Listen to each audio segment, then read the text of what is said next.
Така на призива за смяна на някои членове на ЦИК беше отговорено с друг призив политиците да не си играят с огъня. Положението е сон шожмон, без промяна, както казват по радиото. Днес ГЕРБ представиха своята програма за управление. Затова тук е господин Стоян Мавродиев. Здравейте, добре дошли. Здравейте, добре, здравей ви. Разбира се, това е най-важното, но имате ли позиция по това, което се случва? Вашите колеги от Синята коалиция призваха всички политически сили да вземат отношение. Има съмнение вече от тяхна страна за това дали ЦИК е в състояние да гарантира провеждането на свободни и честни избори. Ние отдавна сме изразили своята позиция, че тя съвпада с тази на Синята коалиция, както по отношение на случващото се свързано с регистрацията на Синята коалиция и всичките тези проблеми, които се създаваха тенденциозно, целенасочено и умишлено от изборната администрация най-вече и съответно влиянието върху съдебната система, упражнявано от партия от Тройната коалиция. Ние включително излезахме с политическа декларация в подкрепа на СДС и на това, че се нарушава правото на партията да участва в изборите, както всеки друг политически субект. Също изразихме отдавна своето сериозно притеснение от случая с Азер Меликов. Включително във вашето студио вие сте коментирали много пъти тази тема. Това е недопустимо, когато един премиерски съветник, който в същото време и председател на борда на информационно обслужване, се занимава с партийна пропаганда, регистрира сайтове за черен пиар и така нататък. Това естествено поражда основателни и сериозни съмнения за манипулация в изборните резултати. Не на последно място назначеният прокурист, който отново от кадър на БСП, наскоро беше назначен прокурист, както знаете, който ще има основна функция да се занимава с изборите.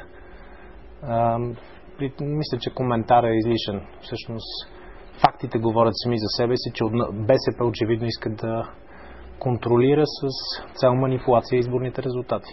И позицията ви е ясна по тази тема, няма нужда от въпроси. Сега това, което е изключително важно, днес представихте програмата.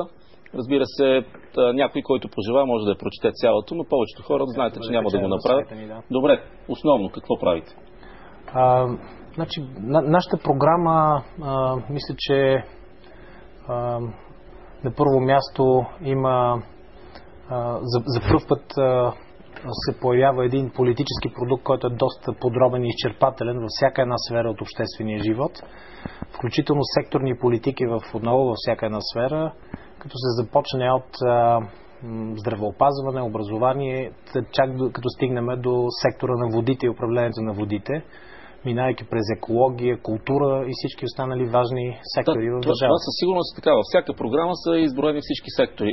Няколко конкретно. Мисля, че е много сериозен, аналитичен и добре разработен продукт, върху който са работили много експерти, над 200 експерти от различните ни експертни комисии. Днес в НДК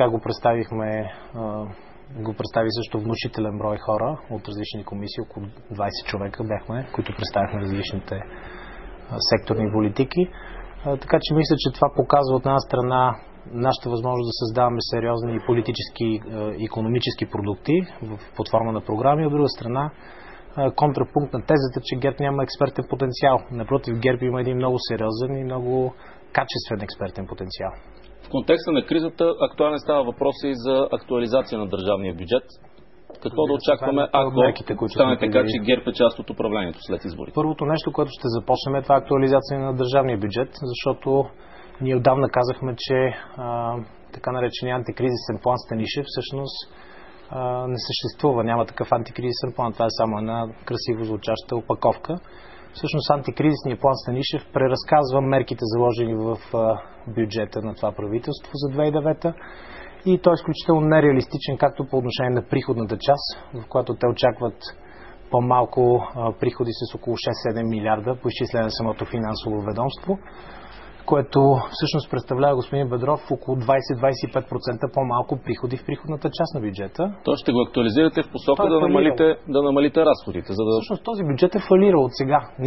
Антикризисният план на Станишев е фалирал, защото той не може да бъде изпълнен заради всичките тези причини, които изброявам. Освен това... Добре, какво ще намалите разходите ли след изборите? След изборите трябва да бъде коригиран този план както в посока на спешни антикризисни мерки, които ние предложихме днес в пакет антикризисни реформи.